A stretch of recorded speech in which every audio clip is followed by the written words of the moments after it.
بسم اللہ الرحمن الرحیم۔ السلام علیکم ورحمۃ اللہ وبرکاتہ۔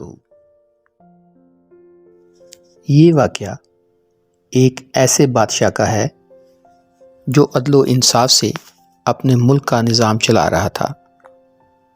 اس کے ملک میں بہت خوشحالی تھی، عدل و انصاف کا دور دورہ تھا اور ہر طرف صفائی ستھرائی تھی۔ بڑے چھوٹوں سے شفقت سے پیش آتے اور بچوں کی تربیت سے غفلت نہ کرتے۔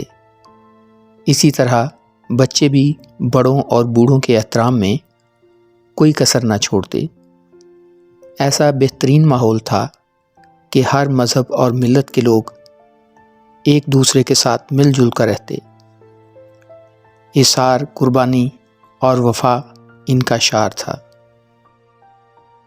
کیونکہ ادب، احترام، سچائی، راست بازی اور خدا ترسی ہر مذہب کے بنیادی اصول ہیں، اور ہر مذہب کی تعلیمات میں یہ چیز شامل ہے کہ جیسا کرو گے ویسا بھرو گے۔ اچھائی کا صلہ بھی دنیا ہی میں ملے گا اور برائی کا صلہ بھی اسی دنیا میں ملے گا، اور پھر یوم حساب کے بعد آخرت میں سب کو ان کے اعمال کے حساب سے ان کے مقام کا بتایا جائے گا اور اپنے کیے کا حساب دینا ہوگا۔ ایک روز بادشاہ سلامت شکار کے لیے روانہ ہوئے اور اپنے مصاحبوں کے ساتھ جنگل میں پہنچے، اور بہت تگ و دو کے بعد کچھ جانور شکار کرنے میں کامیاب ہو گئے۔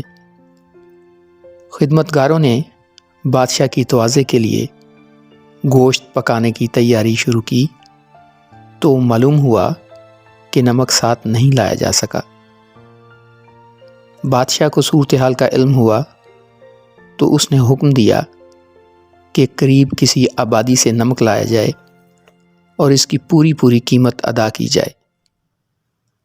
خدمتگار نے 10 بستہ عرض کی کہ جناب، جب انہیں معلوم ہوگا کہ یہ نمک بادشاہ سلامت کے لیے چاہیے تو وہ اس کے دام نہیں لیں گے۔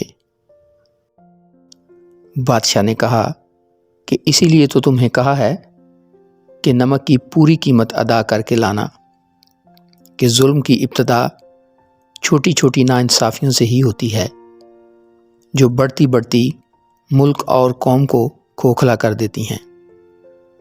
حکمران اگر تھوڑا ظلم کریں گے تو ان کے کارندے زیادہ ظلم کریں گے، اور یوں نظام بگڑ جاتے ہیں اور برکت ختم ہو جاتی ہے۔ نظام کو برقرار رکھنے کے لیے امراء کو پہلے قربانی دینا پڑتی ہے، اور عوام اپنے امراء کے راستے کو ہی اپناتے ہیں۔